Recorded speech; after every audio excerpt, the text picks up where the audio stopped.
Hi friends, சின்ன மருமகள் அடுத்து என்ன நடக்க போகுதுன்றத இந்த ஒரு வீடியோவில் ஒரு குட்டி ப்ரமோவா பார்க்கலாம் வாங்க. இங்க சேது வந்து 2 குழந்தையும் அந்த அளவுக்கு வந்து கொஞ்சிட்டு இருப்பாங்க தூக்கி. அதை பார்க்கும்போது அம்மாச்சிக்கு ஒரே சந்தோஷமா இருக்கு. ஏன்னா இந்த மாதிரி தமிழோட வீட்டில் வந்து தங்குவான்னு நினச்சி பார்க்கல. இந்த மாதிரி வந்து குழந்தைங்கள கொஞ்சிட்டு இருப்பான்னு நினச்சி பார்க்கல. எதுவுமே நினச்சி பார்க்கல. ஆனால் இன்னைக்கு இவ்வளோ விஷயங்கள் நடந்திருக்கு. இதெல்லாம் பார்க்கும்போது மனசுக்கே அவ்வளோ சந்தோஷமா இருக்கே அப்படின்ட்டு ரொம்பவே சந்தோஷப்பட்டுக்கிட்டு இருக்காங்க. அதுக்கு அடுத்ததான் பார்த்தீங்கன்னா மாப்பிள்ள சாப்பாடெல்லாம் ரெடியாக இருக்குது சாப்பிட்றீங்களான்றாங்க. இல்லை எனக்கு வேண்டாம், நான் ஹோட்டலில் வாங்கிட்டு வர சொல்கிறேன்.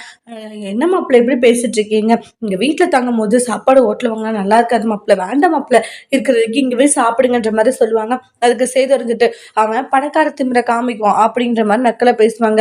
அம்மாச்சி எதுவாக இருந்தாலும் டேரெக்டாக பேசுங்க, சும்மா இப்படி பேசாதீங்க. நான் டேரெக்டாக தானே பேசிட்டு இருக்கேன். ஏன் இங்கே இருக்கிறத சாப்பிட்டா ஏதாச்சும் போட்டு வச்சிருவாங்களா என்ன? உங்களுக்கு குழந்தை வேணும் சாப்பாடு வேணாவா அப்படின்ற மாதிரி சொல்லுவாங்க. சரி சாப்பிட்றேன் அப்படின்னு சொல்லிட்டு அப்புறம் சேதுவும் பார்த்தீங்கன்னா தமிழோட வீட்டில் சாப்பிட்றாங்க. தமிழும் சேதுவும் 2 பேரும் ஒருத்தர் மாற்றி ஒருத்தர் பார்த்துக்கிறாங்க. குழந்தை அழுகிறதுனால தமிழ் செல்வி அம்மா நான் அப்புறமா சாப்பிட்றேன்னு சொல்லிட்டு உடனே குழந்தைய பார்க்க போயிடுறாங்க. உடனே வந்து சேது இருந்து டிவின்னு குழந்தை ஒரு சின்ன சவுண்ட் போட்டால் கூட குழந்தை கூட தான் இருக்கல தவிர இது பண்ணிகிட்டே இருக்காளேன்றாங்க. ரொம்ப கஷ்டமாக இருக்குது அவளை பார்க்கும் போதே அம்மான்றாங்க.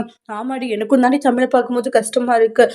பின்ன குழந்தைய வச்சுட்டு எக்ஸாம் ஹாலில் எல்லாத்துலேயுமே இருக்கா.